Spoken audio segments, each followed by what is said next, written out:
اس کی طرف جو ہے نا کیا کر لیتے ہیں، رجوع کر لیتے ہیں، تو پھر اللہ تبارک و تعالی ہمارے لیے ہر ایک بات کو کھول دیتا ہے، پھر ہر ایک بات کو کھول دیتا ہے، اور اس طرح سے ہر ایک مسئلہ ہمارا جو ہے نا کیا ہونا شروع ہو جاتا ہے، حل ہونا شروع ہو جاتا ہے، اور اسی طرح سے ہم ان مصیبتوں سے، ان مسائل سے کیا کر لیتے ہیں، خلاصی پا لیتے ہیں۔ تو اس لیے اللہ کی طرف ہی ہمیں کیا کرنا چاہیے، رجوع کرنا چاہیے، کیونکہ صرف اللہ ہی ایسی ذات ہے اور ایسی ہستی ہے جو ہمیں جو ہے نا کسی بھی انسان کو یا ہمیں جو ہے نا ان مسائل سے، ہمیں مصیبتوں سے کیا کر سکتا ہے، بچا سکتا ہے۔ تو یاد رکھیں، یہ زندگی، یہ موت ساری اللہ کی طرف سے۔ اللہ تبارک و تعالیٰ اسی سورہ عنکبوت میں فرماتا ہے، کل نفس ذائقۃ الموت ثم الینا ترجعون، تم موت کا مزہ چکھنا ہے، پھر تم سب ہماری طرف واپس لائے جاؤ۔ تو کیوں نہ مرنا تو ہے، تو کیوں نہ ہم اسی کی طرف توجہ کریں، اسی راستے کی طرف، اسی کی طرف جانا چلے جائیں۔ تو وہ پہلے موت سے پہلے مرنا یہی ہوتا ہے کہ اپنے نفس کو مار دو، اپنی ذات کو بتا دو، اس اللہ کے لیے اپنے آپ کو غرق کر دو، اور اسی کی یاد میں، اسی کی فکر میں، اس کی ذات میں اپنے آپ کو گوا دو۔ تو تب ایسے ہوگا کہ ہم خالصتاً اس کی طرف۔ اب یہ جو ساری باتیں ہیں، یہ تمام کی تمام باتیں صرف انہی لوگوں کو سمجھ آنے والی ہیں جو لوگ اللہ تبارک و تعالیٰ کی طرف کیا کرتے ہیں، منہ رکھتے ہیں، اس کی طرف دیکھتے ہیں۔ باقی تو کسی کو یہ باتیں شاید سمجھ آئے، پھر کسی کو نہ آئے، تو اس لیے اس کی طرف جو ہے نا کیا کرنا ہے، رجوع کرنا ہے، اس کی نماز قائم کرنی ہے، اور اسے اس کی طرف جو ہے نا کیا کرنا ہے، اسی کے لیے زکوٰۃ دینی ہے۔ تو اور انہی کی طرف اللہ تبارک و تعالیٰ فرماتا ہے، اتلا ما اوحی الیک من الکتاب واقم الصلاۃ ان الصلاۃ تنہی عن الفحشاء والمنکر ولذکر اللہ اکبر واللہ یعلم ما تصنعون۔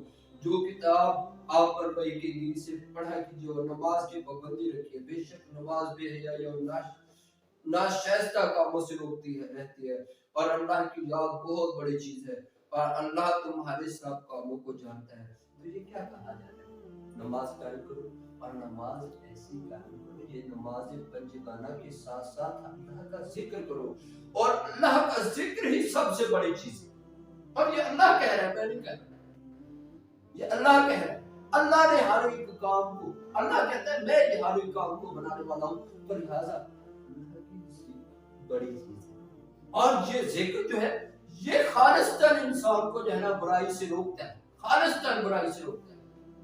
آپ دیکھیں، اگر آپ کے ہاتھ میں تسبیح ہو، آپ جو ہے نا ہر وقت اس کی یاد میں ہو، اس کا ذکر کر رہے ہو، تو برائی تقریباً آپ سے دور رہے گی۔ اس لیے برائی سے بچنے کا اور اپنے آپ کو بے حیائی سے بچانے کا یہی ایک طریقہ ہے، اللہ کی یاد میں ہر وقت لگے رہنا۔ جو اللہ کی یاد میں لگے رہتے ہیں، تو پھر اللہ تبارک و تعالیٰ ان کے لیے خود اپنے راستے بنا دیتے ہیں، خود اپنے راستے بنا دیتا ہے، اور ان کے لیے ہر ایک چیز جو ہے نا بہترین انداز سے جو ہے نا کیا کرتا ہے، پہنچاتا ہے۔ ان کا رزق کبھی کم نہیں ہوتا، ان کو کبھی کوئی تکلیف نہیں ہوتی۔ صبر کرنا پڑے گا اس راستے میں، جیسے کہ اللہ تبارک و تعالیٰ فرماتا ہے، الذین صبروا علی ربہم یتوکلون وکأین من دابۃ لا تحمل رزقها اللہ یرزقها وإیاکم وہو السمیع العلیم۔ جنہوں نے صبر کیا اور اپنے پروردگار پر توکل کیا کرتے تھے، اور کتنے ہی جانور ہیں جو اپنی غذا اٹھا کر نہیں رکھتے، اللہ ہی انہیں روزی پہنچاتا ہے، اور تم کو بھی، اور وہی خوب سننے والا اور جاننے والا ہے۔ ہم ہر وقت روزی کے چکر میں، آنے والے وقت کے چکر میں پڑے رہتے ہیں۔ تو سوچو میرے بھائیوں، کیا اللہ تبارک و تعالیٰ مثال دے کے بتا رہا ہے کہ بہت سے جانور اگر آپ لوگ دیکھو تو کون سے جانور اپنا مال، اپنا رزق اپنے لیے جو ہے نا روٹی لے کر پھر رہے ہیں ساتھ؟ کوئی بھی جانور نہیں لے کر پھر رہا۔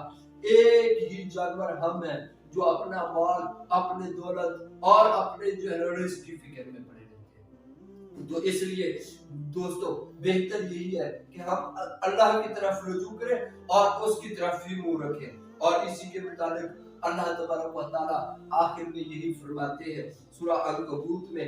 اللہ تبارک و تعالیٰ فرماتے ہیں